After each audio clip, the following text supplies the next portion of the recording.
Hey everyone, Reflected here, and today I want to show you how to lead an entire squadron in Wolfpack II Overlord, my upcoming P-47 campaign. Actually, this is exactly how Blue Nose Bastards, The Big Show, Jagdflieger, and Horrido works too, but I never made a tutorial about it. A big shout out to Bunyap, who came up with this system and taught me how to set it up back in 2018 when I started building my first campaigns. So, you'll start the campaign where you left off in Wolfpack I, that is, leading a flight of 4 aircraft. The flight uses the stock DCS wingman logic with the built-in radio comms. There's nothing campaign specific about it, but there are a few points we need to highlight here. First of all, the comms menu, / button, only works on the ground where people can hear you.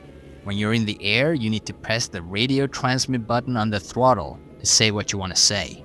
Make sure it's properly assigned in your control settings.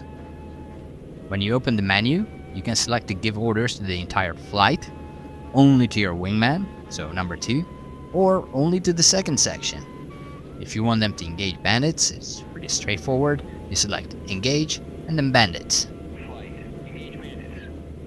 The only catch here is that they will not engage if they cannot see the bandits. But that is core AI logic. I cannot influence what the AI sees or not. Engaging ground targets is a bit more complex. If you just tell them to engage ground targets, the AI tends to prioritize air defenses. And that's quite dangerous, and it might not be what you want.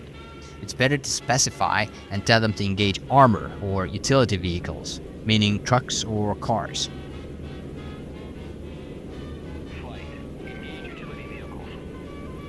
Again, the AI will not comply if they cannot see the target.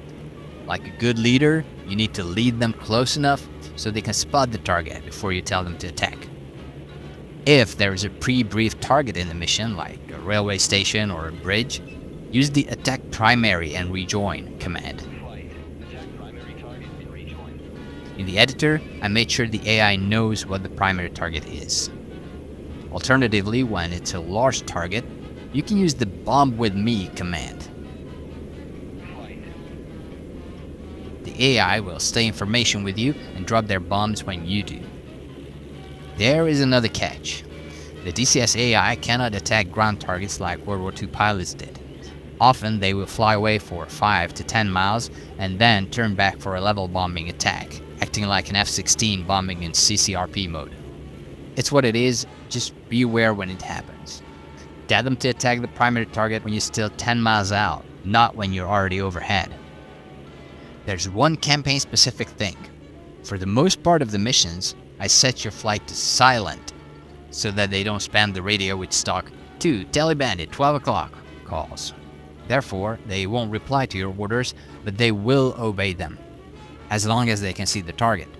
If they keep flying formation on you, it's either because they can't see what you mean, or your radio is off. On the return leg of the missions, you'll be allowed to detach from the group and roam free looking for targets of opportunity. For this part of the mission, they will be automatically unsilenced, so you can use your AI wingman's excellent vision. They're generally better at spotting ground targets than humans, so when they call out a target at 2 o'clock, just turn in that direction, tell them to attack, then follow them in. One more thing. If you have a HOTAS with lots of buttons, it may be worth assigning some of these commands to the buttons you have, so you don't have to fiddle with the radio menu. I have rejoin, RTB, engage bandits, engage ground targets, and engage primary assigned to buttons on my WWII F-16 throttle.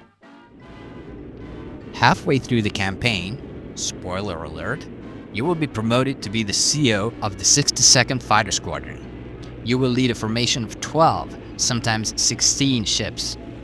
The built-in radio menu only applies to your own flight, so I added custom options under the F10 radio menu to give orders to the other flights. Rejoin to tell the other flights to form up. Platform rejoin.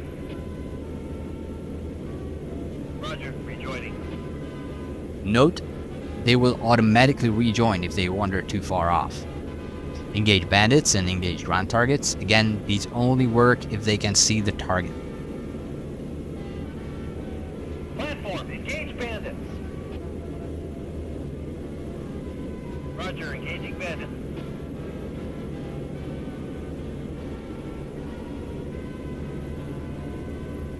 Platform, engage ground targets.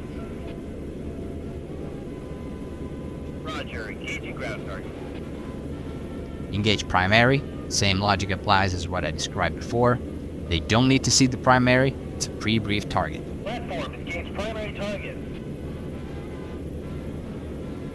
Roger, engaging primary. And RTB to tell them to detach and go home. Platform, let's go home. Roger, returning to base.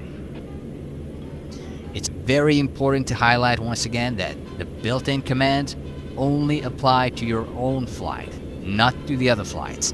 And the custom F10 commands only apply to the other flights, not to your own. You need to work with both as a squadron leader, or just one or the other, depending on the tactical situation. You can send a section down while staying up with the rest to cover the attack, for example. Alright, I hope it was clear enough. It will make sense once you try it in practice. Leading a squadron is a lot of responsibility. You can't be a lone wolf chasing kills. You need to make sure everybody gets home safe. Don't forget to subscribe for further campaign updates. See ya!